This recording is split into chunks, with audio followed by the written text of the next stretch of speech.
Vile Victorians. Viewers may like to know that all the names in the following sketch are genuine Victorian names. Good day.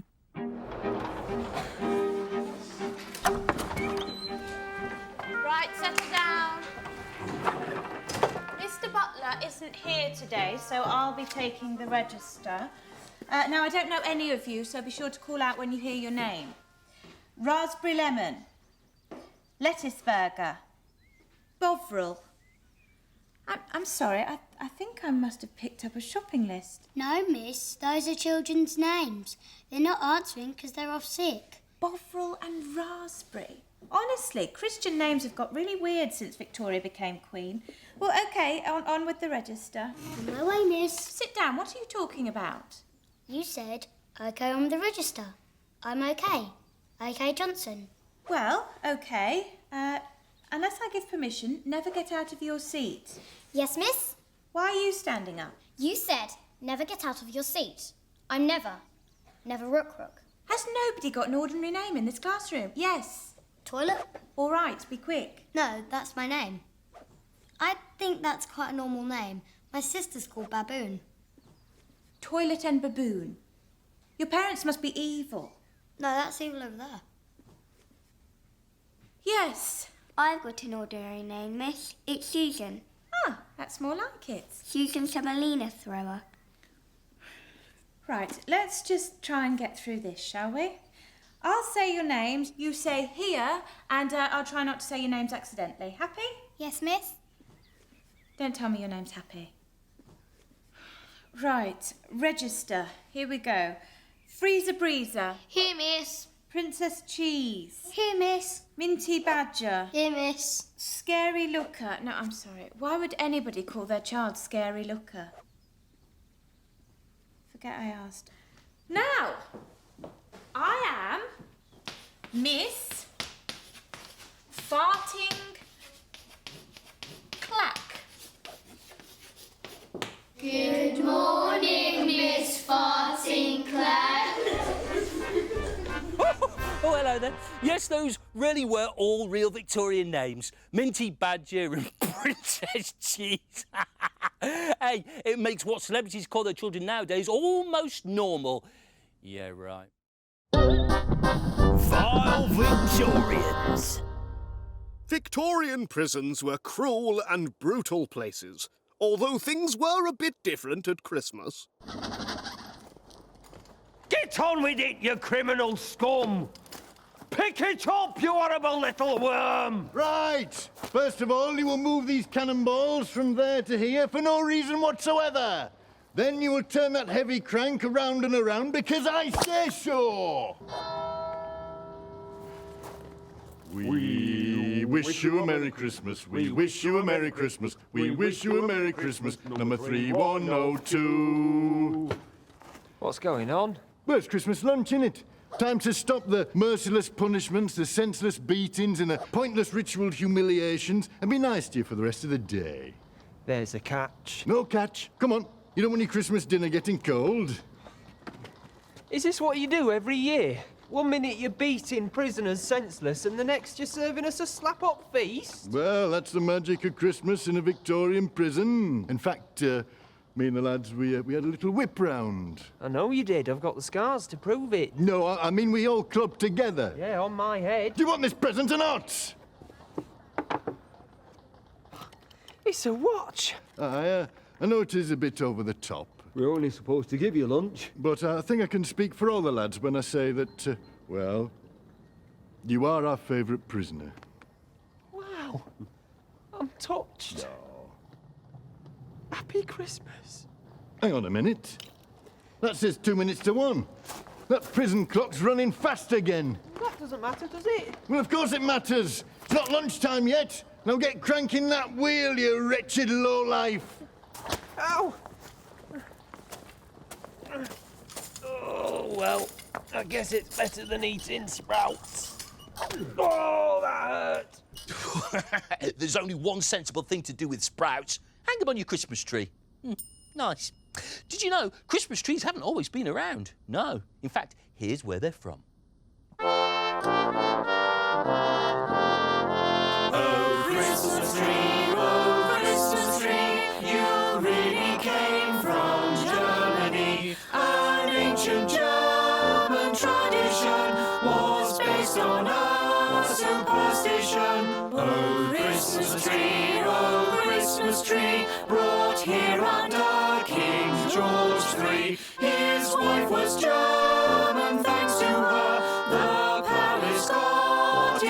Christmas fell. Oh, Christmas tree, then only known by royalty. 'Twas not till Queen Victoria that you became so popular. She gave Christmas another lift when under the tree she put gifts. Oh, Christmas tree, now I know your true history.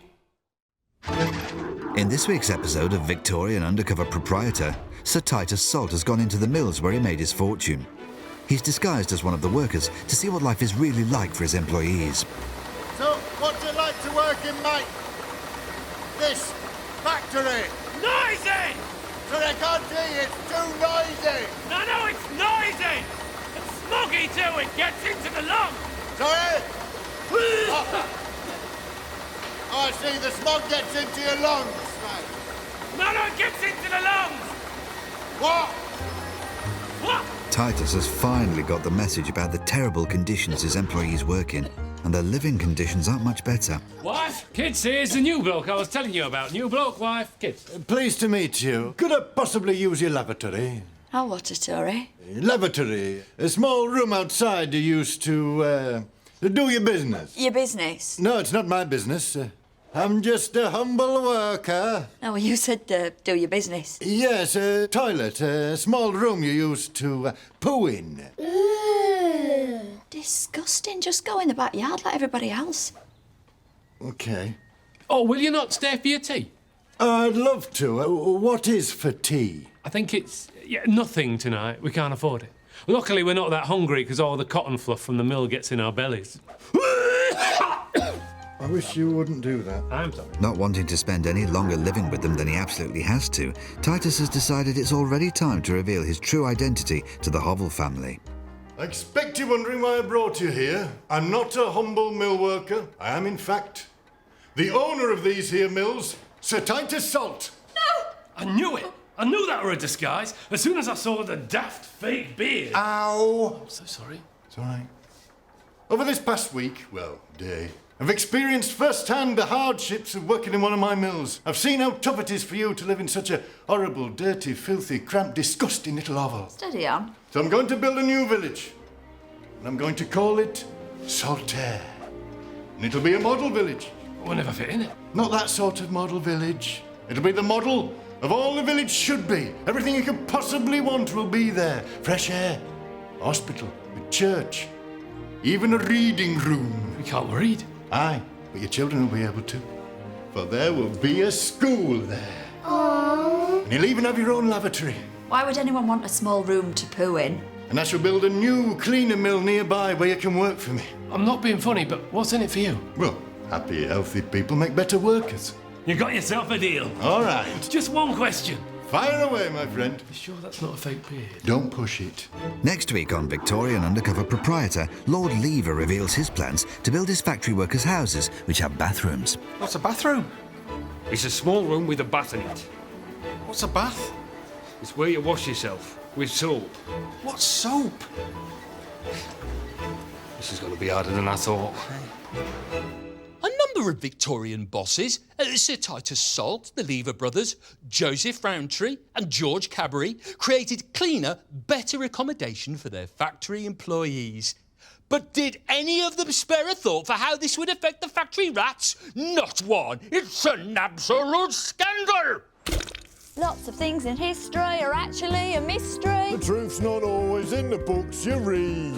Facts can get distorted or even misreported. Imagine if that was all down to me. Cliff Whiteley. It's Whiteley. Sorry. Yeah, well, your newspaper got it wrong, mate. Albert Einstein was a famous scientist. Frankenstein was the one with a monster. So print an apology. Wallop! Cliff, I've got Florence Nightingale and... Sorry, what was your name again? Mary C. Cole. Mary C. Cole to see you. Thank you, Sue. Show 'em in, please. Mary. Ladies, Cliff Whiteley, telling it how it wasn't.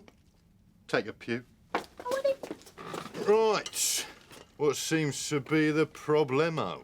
The problem is, all of the history books about the Crimean War only seem to mention one nurse. Florence Nightingale. Florence Nightingale. Well, I should hope so too. We did a great deal of work here ensuring old Flo went down in history. What a catchphrase. The lady with the lamp. Wallop! You forget about me. No offence, love, but I ain't never heard of you. Me sold up me home in Jamaica and paid for me own ticket to the Crimea.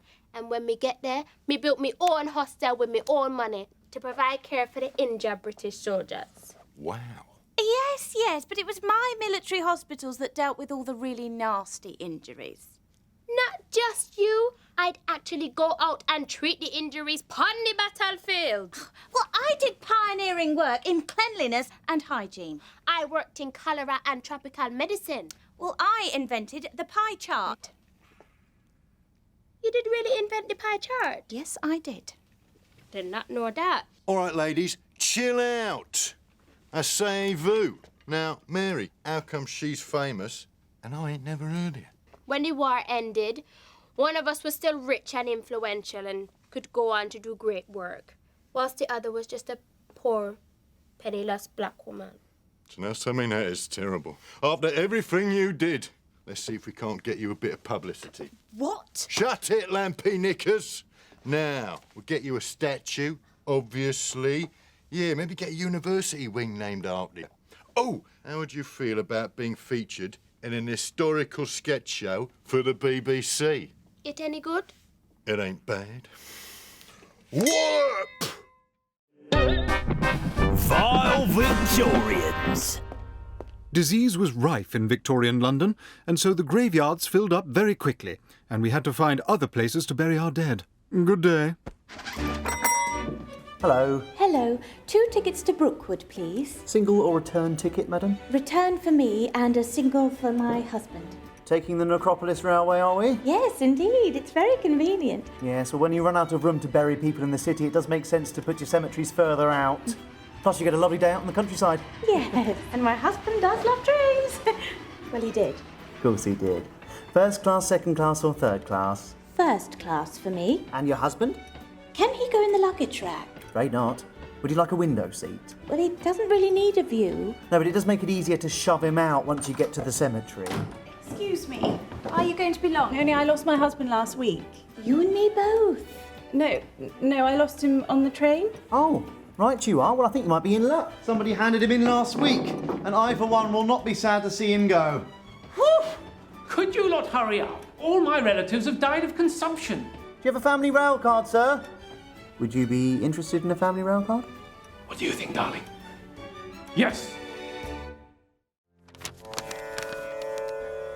19th century British India, otherwise known as the Raj, a large group of provinces forced together under British rule. And that's a total headache for the authorities. For example, how can they tax such a huge area with only a small number of tax officials?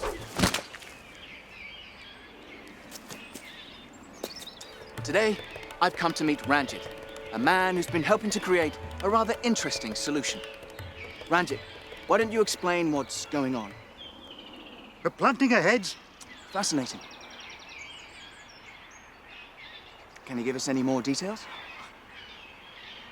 We're planting a massive hedge. Right. It's a massive, massive hedge. After several hours of this, Ranjit finally explained the British rulers' ambitious solution is to build a hedge 2,300 miles long right across India. When completed, the hedge will be so thick and thorny that people won't be able to get across it. The British then plan to build a series of crossing points, each one guarded by soldiers and officials. People who pass through are taxed on their goods. I've come back to see Ranjit to find out how the hedge is coming along. This hedge is nearly 5 meters deep and 4 meters high. Goodness. Can you picture a small hedge? Yes, I think so. Well, this is bigger. It takes 12,000 men to guard it. Do you know why? Because it's a big hedge? No. Because it's a massive hedge. It's like the Great Wall of China, but with one crucial difference. It's a hedge? You better believe it. Love the hedge. Several years and one costume change later, I've come back to see Ranjit and find out how the hedge is progressing. Ranjit. An advantage of a hedge over a wall is that it grows by itself, so it doesn't need constant rebuilding. It needs constant rebuilding. The storms blow it down. Locals set fire to it. Ants eat it. Hate the hedge. I see. What about stopping the smugglers? All right. Wait. See, they get past it all the time. They throw things over it. They float things past it in the rivers. They even get herds of camels to run at it to break it down. Still, as a feat of engineering or gardening, it really is very impressive. It's just a massive hedge. It's not even the kind that you can shape into amusing animals. Look. Yeah. This is a rabbit. I made a rabbit. Yes. When I first heard about the plans to create a great hedge of India, I was initially skeptical. Of course, I was right, because I wear glasses. Hate the hedge. Ah, got you. Take that, you...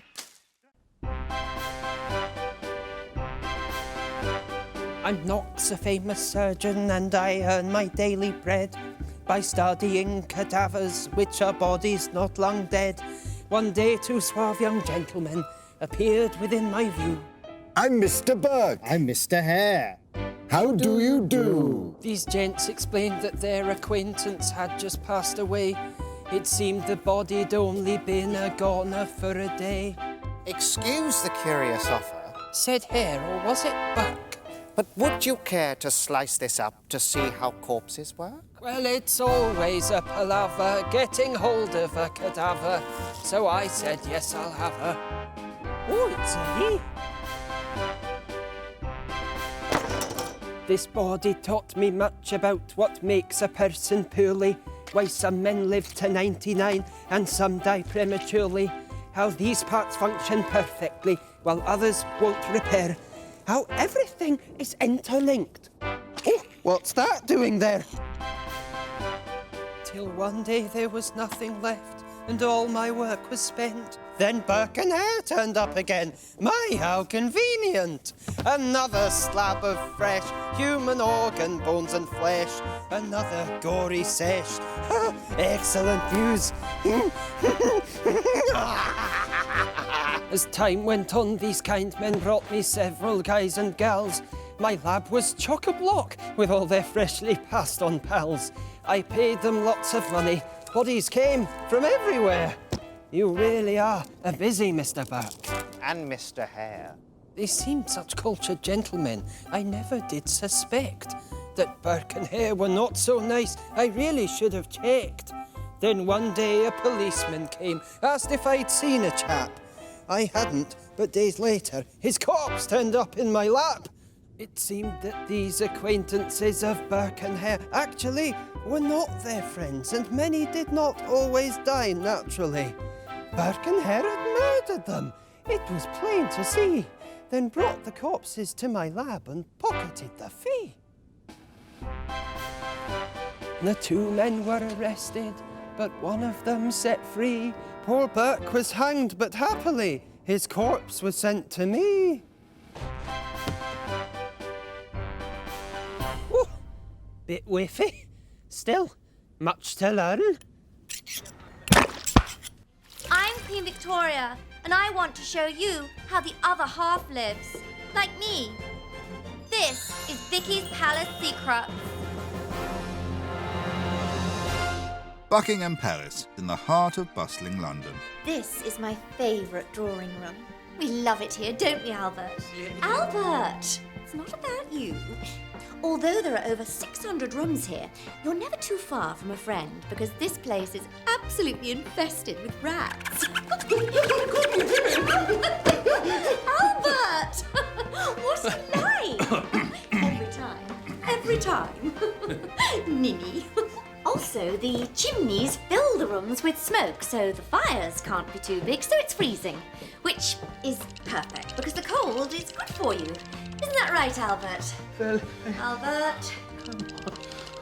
And the bracing atmosphere hasn't put off my esteemed guest, the Shah of Persia.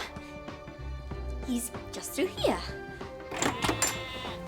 Have you done it again? Shut. Have you sacrificed another sheep in here? You have, haven't you? Shut. Oh, you're so weird. So weird. I adore this room because it overlooks our beautiful garden, which you can't see because of all the London smog. But we must still have the windows open because fresh air is vital for health. Please excuse the smell. The sewage from the bathrooms empties into the courtyard. Isn't that right, Albert? Talk about the royal we.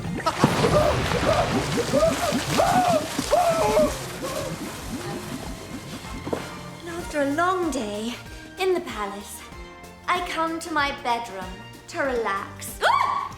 The boy Jones is always sneaking in and trying to steal my pants. That's Victoria's secret. They were my lucky pants. Albert? What is it, darling? It's time for your bit. Oh, thank you. Buckingham Palace is... Oh, sorry, we've run out of time.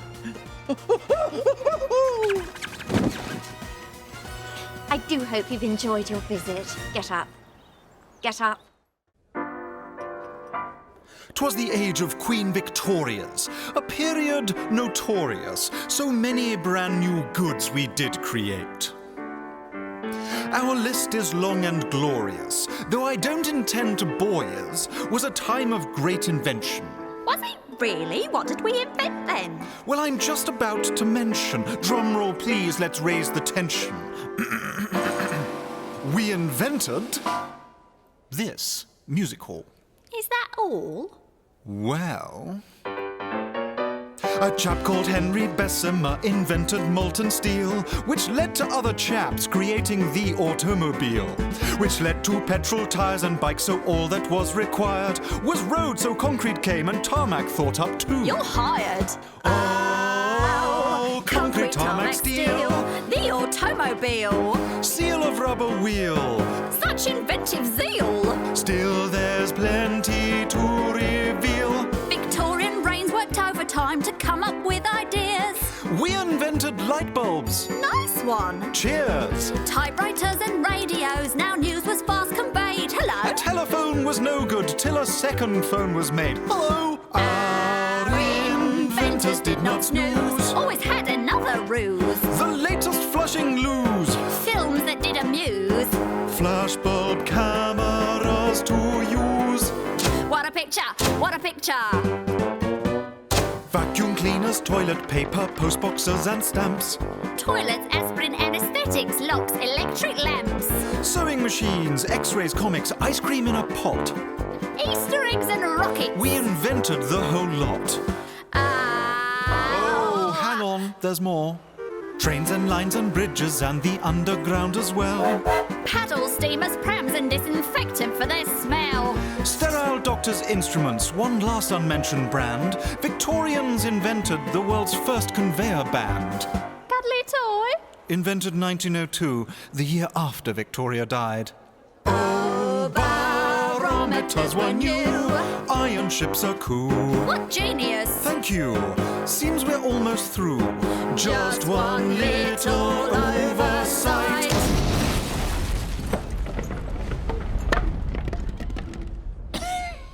We invented dynamite.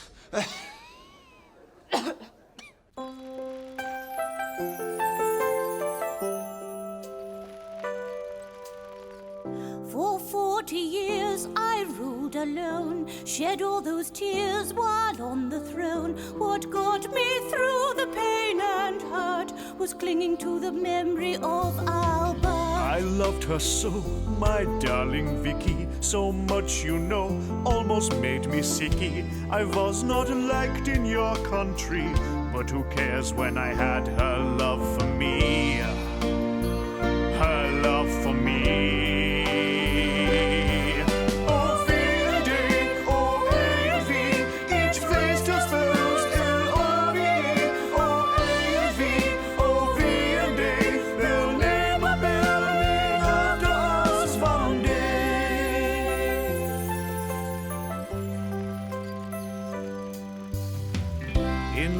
From our first rendezvous, as Queen had to propose to you, you were my rock in a crisis. Like when someone tried to shoot you but they missed. We were a real celebrity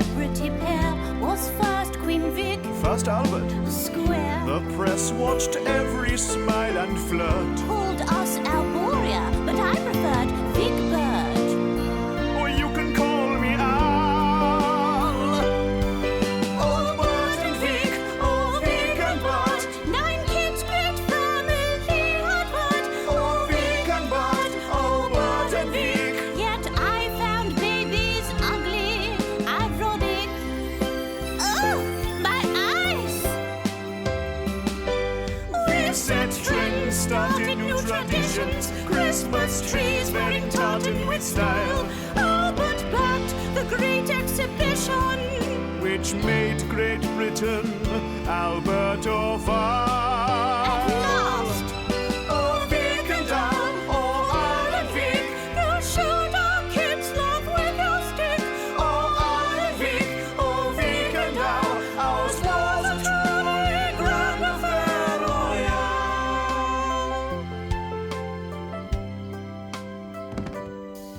Then Albert died, which left just me. Just V, no A, no A, just V. Oh, how I mourned my special pal. I loved you, Vic. I loved you, Al.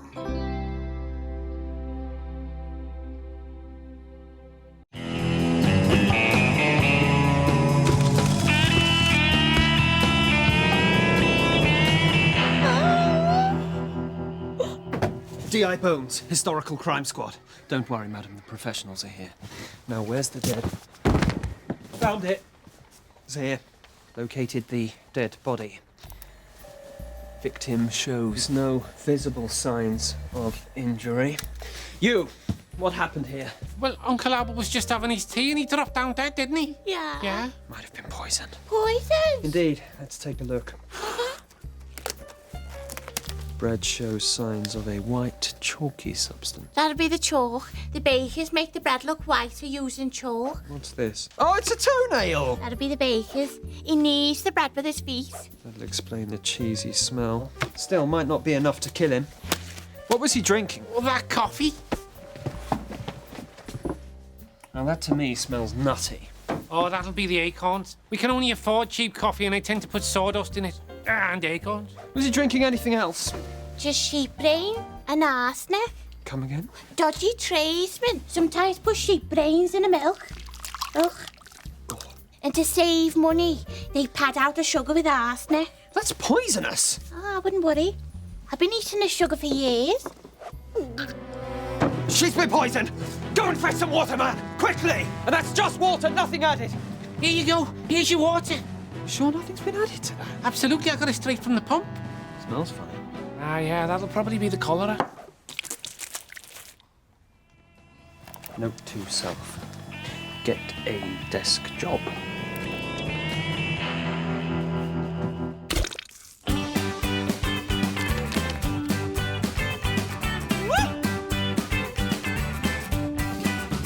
I lived a happy life till I was 10 years old, when death landed Dad in prison and our country house was sold. Lodged with a lady in her London flat so cold.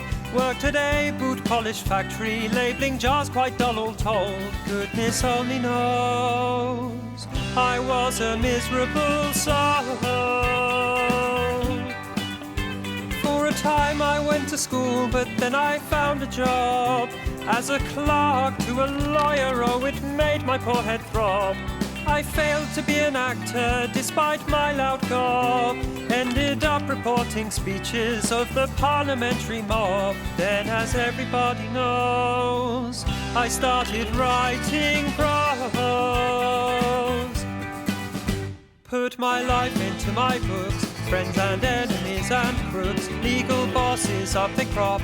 In the old curiosity shop, Fagin in Oliver Twist, a factory pal, you get the gist. And although my memory's quite foggy, got Scrooge from the grave of Ebenezer Scroggy. My first book was an overnight sensation, but I drove myself too hard to enjoy the adulation. Despite my wealth, my family begged for money. I wrote of it in Chuzzlewit, which people said was funny. Didn't sell like books before. My family still asked for more. Little Dorrit is a tale about my dad in debtor's jail, while Hard Times tells my life about when I tried to leave my wife. Little Nell's death was my poor dear departed sister-in-law, and David Copperfield working in a factory. I must confess that that was really me. In my life felt shame about poverty in childhood, wrote about sadness, suffering and fears. Also wrote about people with funny names: Bumble, Smallweed, Scrooge, Uriah Heep and Blackfoot Squares. Whilst writing Edwin Drood, the train crash didn't help my mood. Still I drove myself on with readings far across the pond. Died before I wrote Drood's End, sort of thing drove me round the bend. So Dickens, take a bow. And heaven knows I'm miserable now.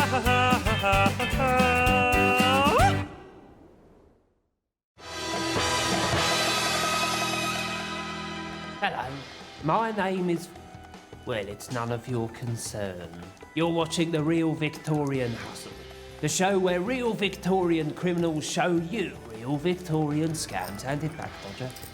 First up, an entry-level hustle, the shivering dodge. On a cold morning, just wear your thinnest clothes and shiver like crazy. With any luck, some tom-tug mug will take pity on you. Oh, Ma, you poor street urchin. You look positively freezing. I am perishing cold, sir. Here, buy yourself something warm. Oh, thank you, kind sir. Tom Tug. What did you say? I'll buy a rug. Coat would seem more practical, but still. I'll look after those, shall I, Dodger? How comes it's me who does the hard work, but you get to keep the spangle? 'Cause I'm the brains. Next hustle, the Lucifer dodge. All you need is a tray full of matches to sell, and of course another rich tom tug. Just pretend they've made you spill the matches. Oh no, my matches! Here's something for your trouble, boy.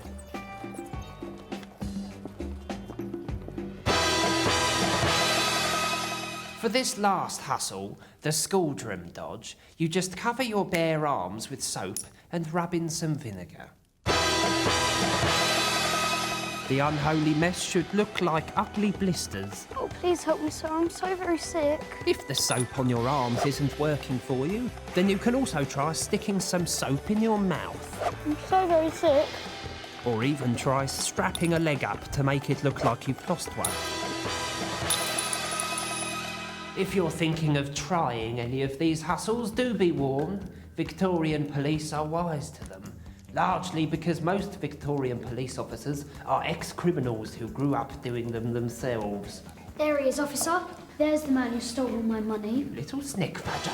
You're nicked. One other Victorian hustle was to eat bread left out for the birds until someone took pity on you and gave you some cash. Though trust me, do not try nicking bread off a swan. They may look pretty, but they're ugly on the inside. Vile Victorians. Did you know we Victorians were a very inventive bunch? But sometimes the old methods are the best methods. Good day.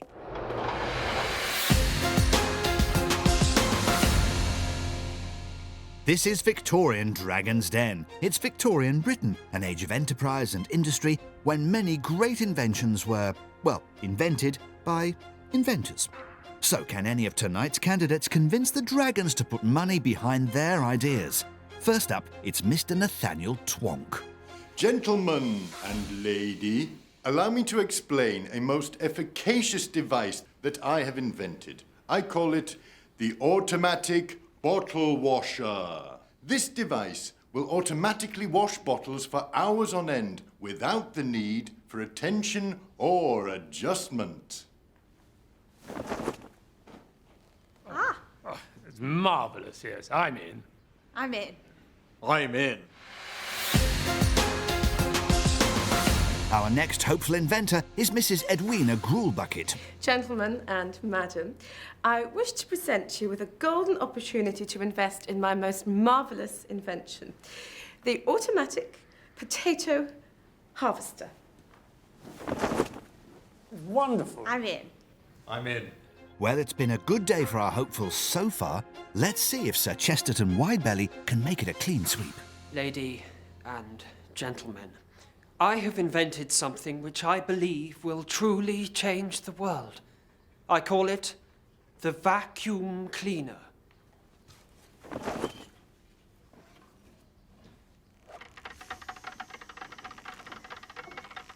But what does it do? It sucks. Oh dear. It sucks, all right. The dragons aren't impressed. Never mind. Can Chesterton win them round? You could use this instead. Oh, you see, now that's more like it. Yes, I'm in. Oh, I'm in. I'm in, yes. The Victorians made children do all sorts of terrible jobs, but they also invented lots of technology. Electricity, the railway, steel ships, the car, the radio. Me name Mary Seacourt, famous nurse, to the Crimean boys. No, me not Florence Nightingale, that mix up me a noise. Me learn me skills in a Jamaica, when me mother nursed is sick. And I think it my destiny, child, to be a war medic. If you're coughing, then you should have a drink with it. If your diet's poor, you should really think on it. If it's cholera, rehydration's best for it. If it's fever, better take some rest for it. Whoa-oh-oh, whoa-oh-oh, whoa-oh-oh-oh. Mystery still says me name, call me not one to mourn. Me ask me friend, come and stay for help, and set off on my own. If you need it, put a massive plaster on it. If you're bleeding, shouldn't be disaster for it. If your leg broke, gonna need a cast on it. If you're constipated, take oil and caster for it. Whoa-oh-oh, whoa-oh-oh, whoa-oh-oh-oh. Once here in Crimea, me became a pioneer. Me carpenters engineered a hotel at the new frontier.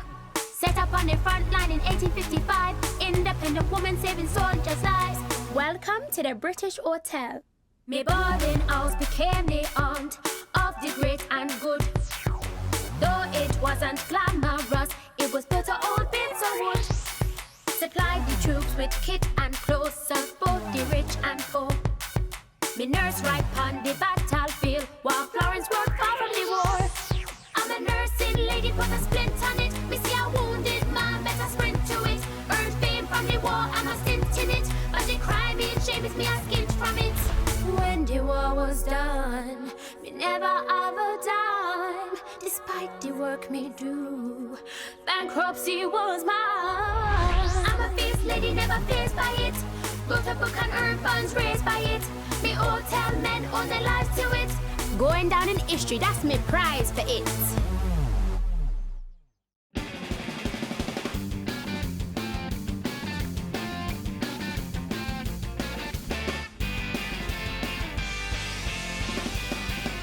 Horrible Histories.